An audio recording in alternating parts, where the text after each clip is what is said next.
Hey, Nick Thomas here with InfoSecSync. I'm at the 10th Annual National Cyber Summit in Huntsville, Alabama, and I have a treat for you guys here.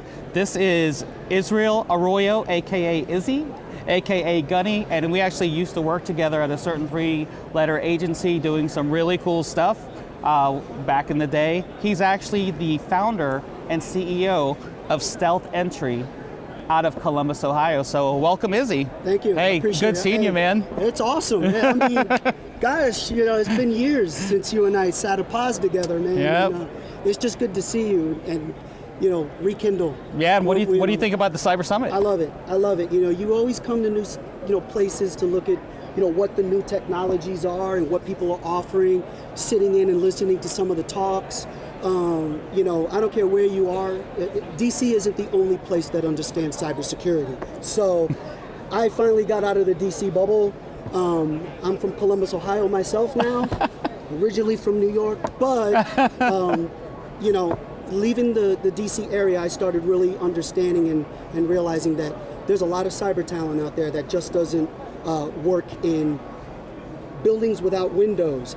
You know what I'm talking about. Yes. And really innovative people that know what they're talking about. So what we're going to talk about here is what you do as a small business, who your clients are, what you do, and how you started. So especially for the veterans that are out there or the people that are getting ready to get out of the military, let's go through your footsteps of how that happened and how you started Stealth Entry. I'm glad you mentioned that. And, every once in a while I'll get that, from a larger prime, for example, would look at us and say, well, how long have you been in business? And I will say, maybe 9 years, I think it's been since we've actually put the LLC in practice.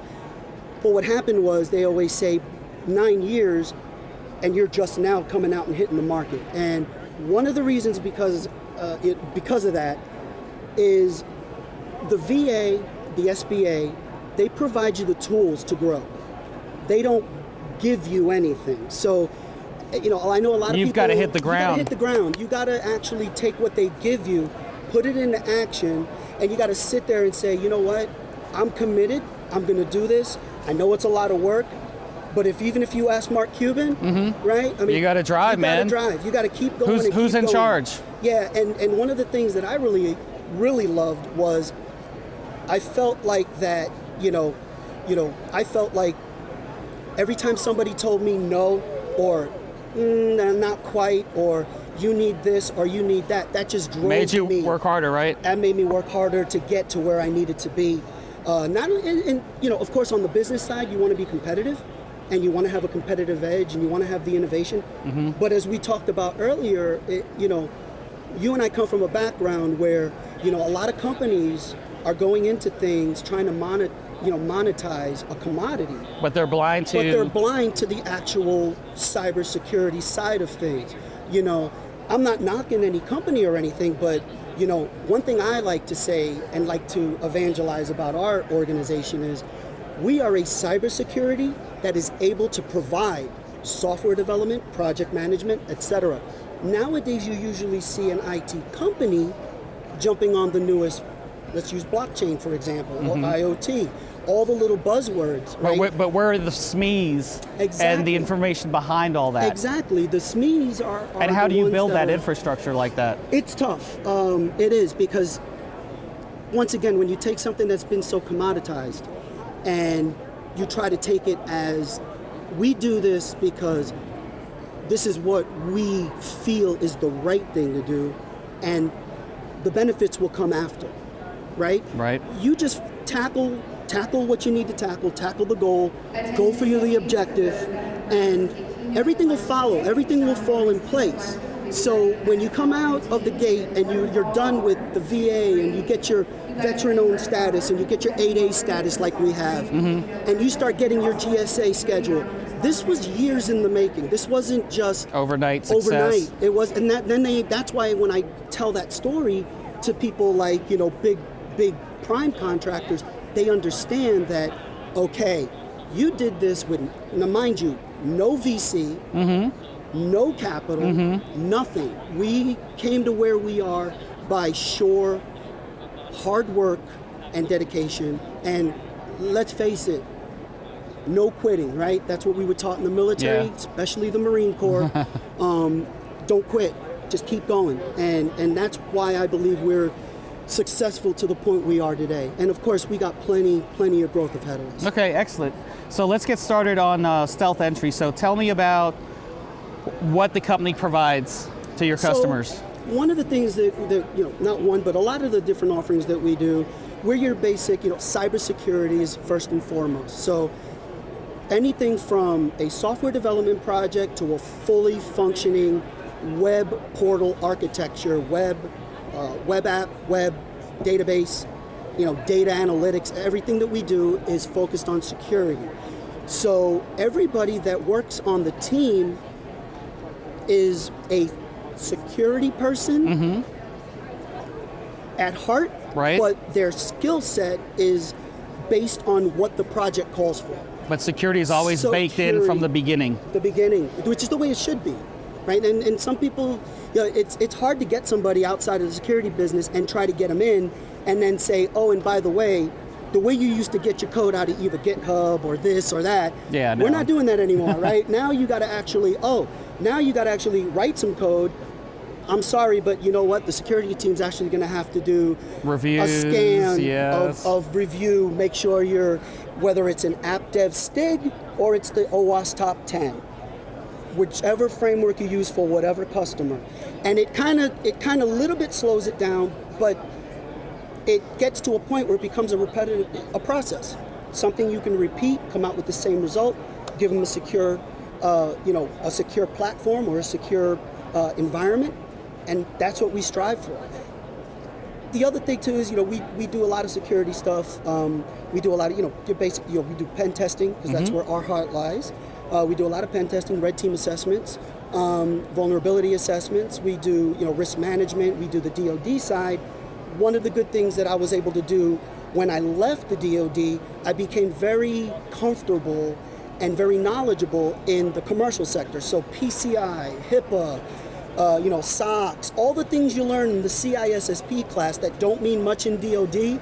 Means a lot on the commercial side. Means a lot in Compliance, the commercial. yeah. So when you come out of DoD and you're used to hearing things like NIST and RMF, DCID, you know what? You start thinking, okay, but it's not that hard to take what we've learned and put it into the commercial sector, because believe it or not, when you take those frameworks from DoD and you transfer them into the commercial side, you got to be able to talk the business sense to them and say, let me explain.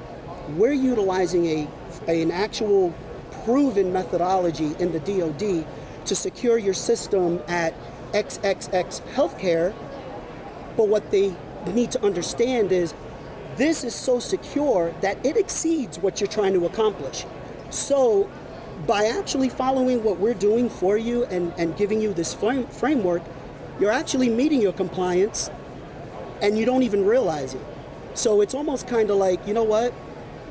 I'm going to give 125%, but if I only wind up giving 105, I'm still giving more than what's necessary. Oh, great. And you teach that to the business in valuing, by either budgets or man hours. You might be able to cut certain things out or add certain things that are going to be best for their organization. And that's where knowing what kind of organization they are, whether they're DoD, healthcare, etc. And those are the kind of things we do. We come in to be a trusted partner. We're not in there to say, you guys are doing it all wrong. I've seen it, Right. I mean, I've seen people come in, usually those IT companies that are IT companies who have a service that's cyber, not a cybersecurity company that comes in who understands all the aspects of IT. And I think that's a very unique way of looking at things. And I think that's the way people should start really looking at it, is come in as a cybersecurity trusted partner and not as an IT vendor with cybersecurity knowledge. So for these customers or partners, do you help train them? Absolutely. One of the things that we like to not brag, but one of the things we like to bring to the table, yes, I can brag a little, no, but what we like to do is we like to not only show them, what's been done, but we like to teach them what's been done so they understand. I mean, I'm not one to, here's the solution, okay, I'll see you later, call me when it breaks. That doesn't do anybody good. if they could even have one resource be on the project and watch what we're doing and get an understanding of how things work, that in itself would speak volumes, because now you don't get those phone calls, hey, this service went down, what do we need to do? Right, they'll know what to do. Right, they already know because you already told And they'll them. reach back to you if they need more help, really right? need more help. So in addition, and we train too. Okay, so in addition to that, you're working hand in hand with them on that, but you can also train other things, right? Absolutely. We're an authorized training center for EC Council. Oh wow. Okay. We can provide, certified ethical hacker, forensics investigation. CISO? CISO. Okay. We can do the secure programming, .NET, Java.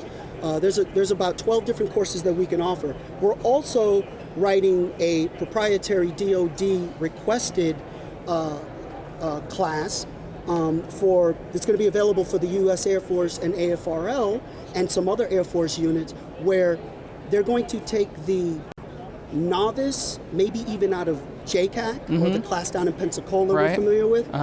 They're going to be able to come out, and not only with that information, we're going to bring them into a course that is going to literally show them what they need to know on the job. Because I don't care how many classes you've been to, if you get somewhere, there's going to be certain things the organization is going to do that are still basic across all of DoD, but they're really not known in a book. Well, guess what? We have someone on our training staff who has been in the Army.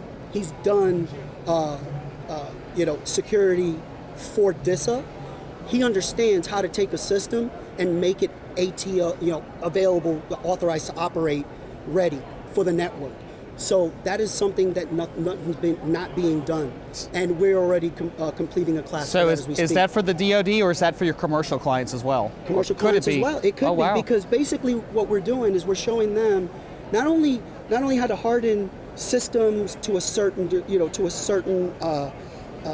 security, I guess, level, whether it's PCI or whether it's RMF.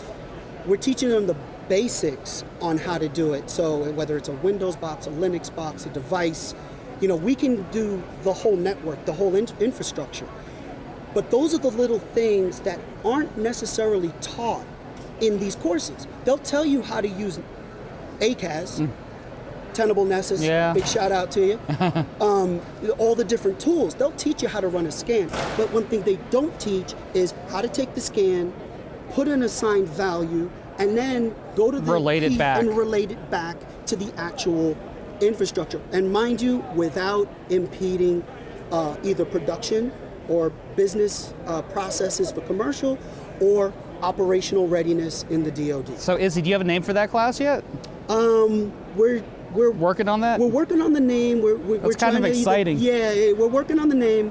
We don't know if it's going to be vulnerability management related, DoD secure hardware related. We don't know yet, but the course has already been laid out. We have our outline. We've already started doing the labs and writing the curriculum and the material. So we're running out of time here. I just got one more question for you. So when I give you these terms, tell me what comes to mind. Blockchain, ATPs, IoTs, what comes to mind when I say those things? Buzzwords. Yes. It's interesting you mentioned that. So right now, the big buzzwords on the market now are how to secure your IoT, how to secure the blockchain, how to utilize the blockchain. It's not new. Blockchain's been around for years. It's just now getting big only because of the fact that, the cryptocurrencies are now using it, and the cryptocurrencies are going through the roof. The fundamental idea of blockchain was basically meant for integrity, for not having trust. Right, it's almost a key exchange. It's a key exchange. It's okay, we're going to take this, we're going to roll it, utilize whatever was done before as a hashing algorithm, etc. Anybody who understands blockchain knows that that's the basic fundamentals.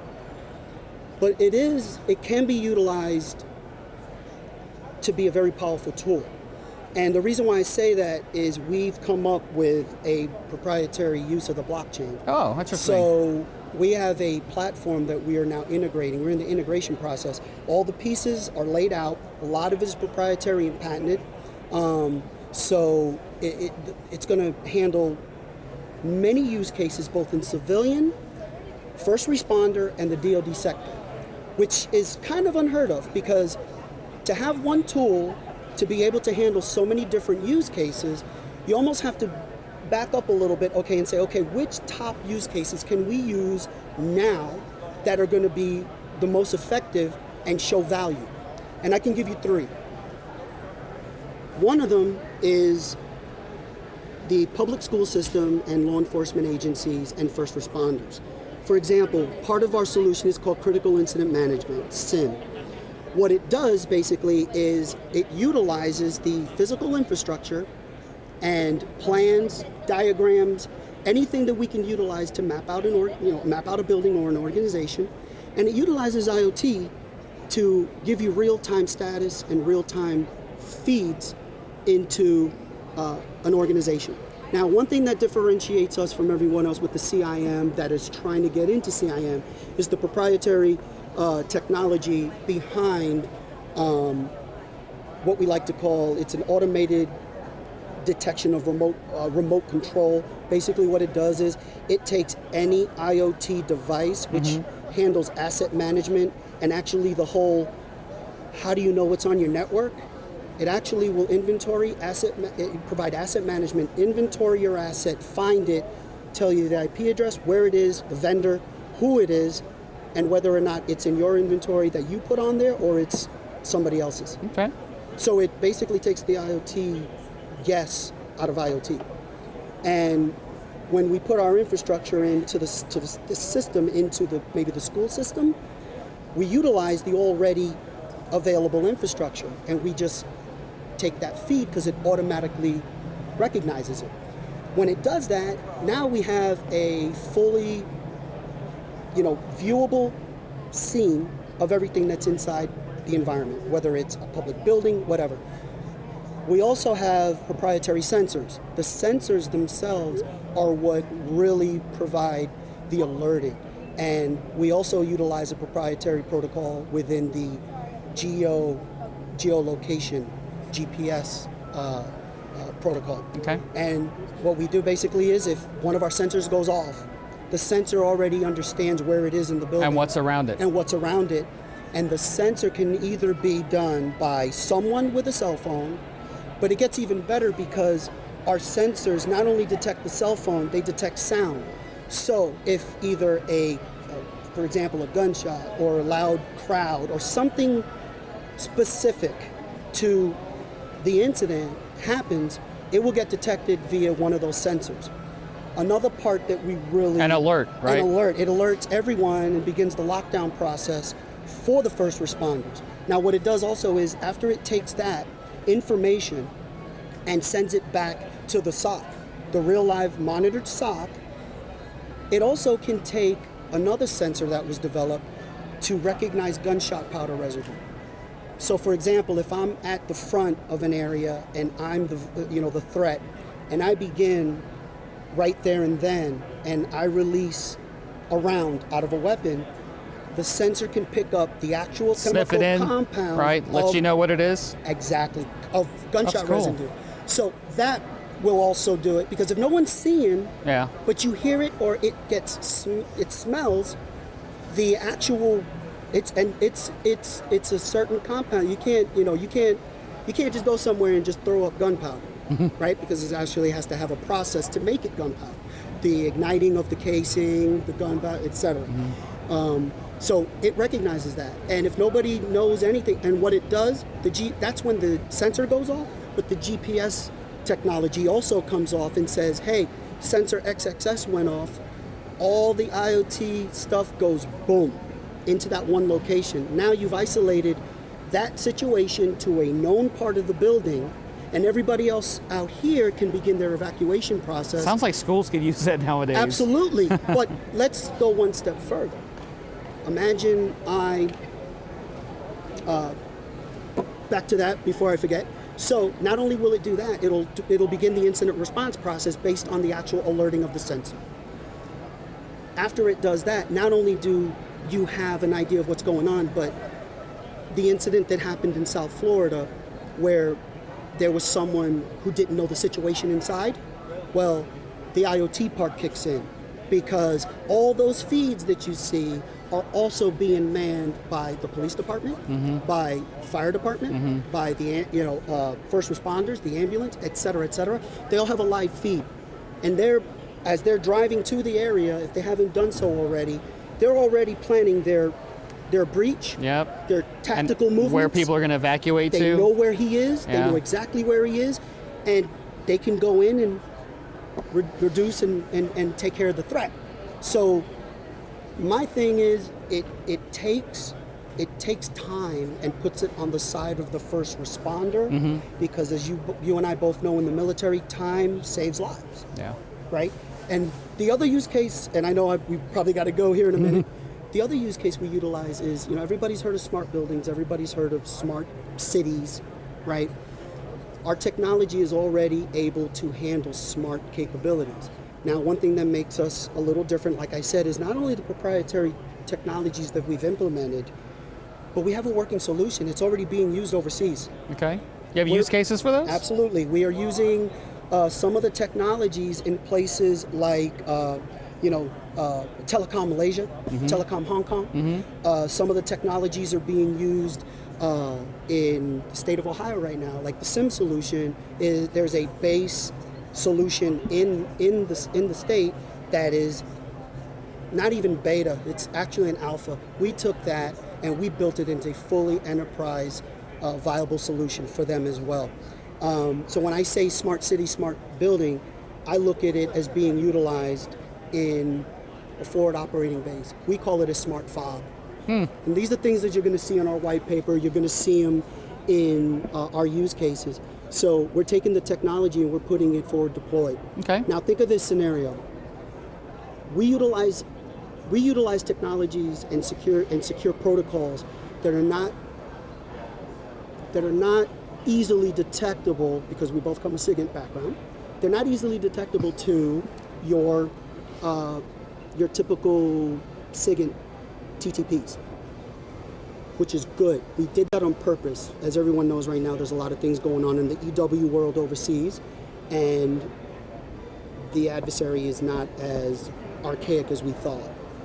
So what we did is we came up and we said, okay, we thought of an idea. We said, how about this? We take all these IoT technologies. We already have the proprietary encryption, the multi-factor authentication, the encryption to get everything from endpoint to database. Encrypted, no one can see it.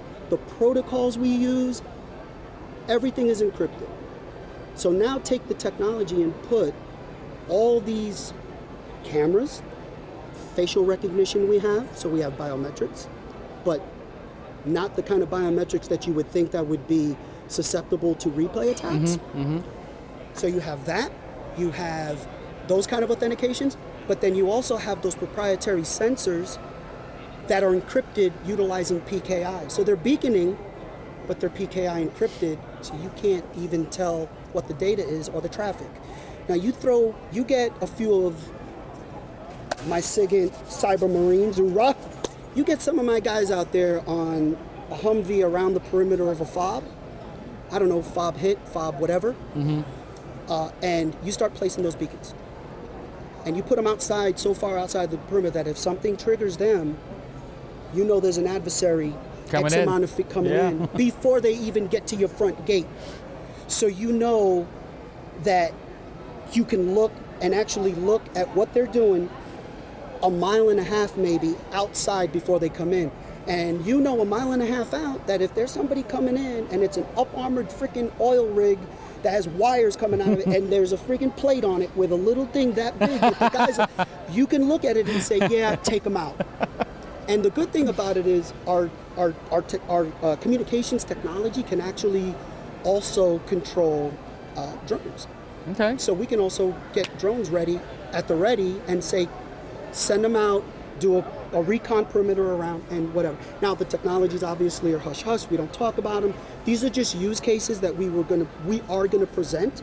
And I think that in itself, and there was an incident, as a matter of fact, where two Marines, Lance Corporals, Ura, Semper Fi, rest in peace, brothers, they were maintaining the perimeter of a fob, and an SBB IED came in, and they went down like true Marines till the end, and they saved the lives of some allies, some local. That's great. Local allies and a lot of Marines. But once again, I look at that as one of the use cases, and I say, if we had those sensors out there, It would have and saved somebody lives. was inside. Yeah. I wonder. There's always a wonder and a what if. So when I hear things like blockchain, I hear things like IoT, and I hear people always talking about during talks, they're talking about the issue, but not coming up with a solution For it. And it's kind of tough. And this is the first time I've actually openly talked about our solution, because it's tough to talk about something that you really can't talk about. You're on a panel or you're in the middle of an IoT, blockchain, some sort of conversation. And you know how hard it is to say, oh wow, we got a proprietary patented solution that can actually fix that. But you can't let it out the bag just yet. Yeah. But we're so close now, I think we can start marketing and giving a little bit of an understanding of what it is. Mm-hmm. And then let people guess on how the technology is being done. So Izzy, I know you have a white paper out on some stuff and maybe some use cases. So where can people go to view this stuff and your services? So right now, the white papers haven't been uploaded yet to our website, because we're actually redoing our website. Okay. We're redoing it. As soon as the website comes up operational with our new look, a new brand, not branding, but it's going to just have a lot of new capabilities to it. Because we started really branching out into full service IT security and IT. Once again, we are a cybersecurity company. Mm-hmm. So we decided to say, you know what, we just don't do pen tests. We just don't do this, we just don't do that. We're now software developers. We're now, we follow agile CMMI level processes now. We're not just that niche security company that comes in, does a pen test, here's your report, see you later, I'll see you next year. We don't, we've never done that, and we don't want to be like that. So we started saying, you know what, we now do software development. We do full projects with software development, DB development, and et cetera. So when you go to the website, it's going to show our capabilities. It's going to show the new website, and it's going to show everything that we do. And I hope, like I said, we follow our core values. They're just like Marine Corps, integrity, dependability, and humility. And we, not like the Marine Corps, pretty close. And what's the website address? What's the website address? www.stealthentry.com. By the way, we also did start Stealth Entry Labs. Okay. We do have another company that we did start up, our sister company, which is going to be more of the vulnerability research, exploit development, and developing more capability into our product, into our system. Awesome. Izzy, it was great seeing you, man. Good to see you again, brother, man. Thank you. Come All here. right, Give me love. Give me love. All right. Hey, thanks for staying in sync. Absolutely. With InfoSecSync. With InfoSecSync.